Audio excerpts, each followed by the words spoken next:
Je voulais parler de Maupassant et Flaubert. Je ne suis pas un spécialiste, je, je lis même assez peu, mais voilà, j'ai lu en particulier Maupassant, pas mal, pas forcément tout, mais enfin une bonne partie de ce qu'il a fait. Et je vais en parler parce que vraiment il y a des choses comme ça dans une vie qui vous accrochent ouais, où vous dites waouh, voilà, c'est ça. Maupassant, c'est waouh. Enfin, pour moi, c'est ce que ça a donné. Voilà, c'est qu'on aime la lecture ou pas. C'est pour ça que je vais en parler, parce que c'est pas quelque chose d'élitiste du tout, puisque ça m'intéresse. C'est que le style Maupassant convient à tout le monde. Ça, c'est une chose. Et pourtant, c'est extrêmement sophistiqué. Et ça a l'air simple. En fait, c'est ça le talent. Alors, c'est pas que ça chez Maupassant et Flaubert, hein. Parce qu'ils ont le génie ou l'intelligence de la synthèse. Et c'est ça qui me fascine. Ils arrivent à dire en une phrase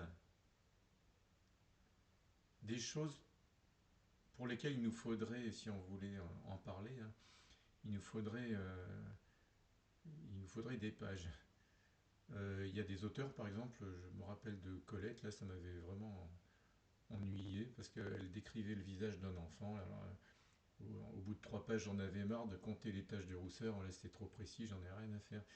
Maupassant, en particulier, lui, je me demande comment il l'aurait décrit d'ailleurs, mais en fait, il ne décrit pas tout. Il donne des grandes lignes, c'est comme un croquis, en fait, et c'est vous, avec vos références dans votre tête, qui faites le boulot. C'est votre imagination qui fait le reste. Je me rappelle de Flaubert, par exemple, je crois que c'était dans Bouvard et Pécuchet, qui est assez marrant d'ailleurs. Alors, ceux qui ont peur de se lancer dans les grands classiques, Flaubert, enfin en tout cas ce roman, est assez drôle. Et à un moment donné, il décrit un type qui passe dans la rue, donc il est gros et il a des difficultés à cause de ça. Bon, je ne sais plus qui c'est d'ailleurs, on le voit juste passer. J'imaginais certains auteurs le décrivant, ils auraient, je sais pas, ils auraient dit que les boutons de sa chemise étaient prêts à craquer, que son pantalon avait dû être adapté par un couturier tellement qu'il était gros, et que ses joues, voilà, et que son nez, voilà. Non, lui, alors ça se résumait vraiment, il disait, il traînait son obésité soufflante. Voilà, point. Et avec ça, nous, dans notre tête, on fait le reste. Et ça se fait instantanément parce que on y met, nous, certainement, sans s'en rendre compte, tout un paquet d'informations sur les gros qu'on a vus, voilà, leur démarche, etc. Et ben nous, voilà, on finit le croquis, voilà, ça devient un vrai dessin réaliste, voilà. Ça fait partie du génie de Maupassant, de Flaubert. Plus généralement, oui, j'aime bien les auteurs du 19e siècle, mais eux deux, là, vraiment là-dessus, je suis assez scotché. Pas que ça d'ailleurs, parce que bien sûr, alors il y a le phrasé du 19e siècle, et là, bah, en fait, je crois qu'on ne peut plus le reproduire parce qu'on n'est plus au 19e siècle, et que finalement, ce qu'on est, la façon dont on parle ou dont on écrit ou qu'on fait n'importe quoi d'ailleurs, est très imprégné de l'époque dans laquelle ça s'est fait.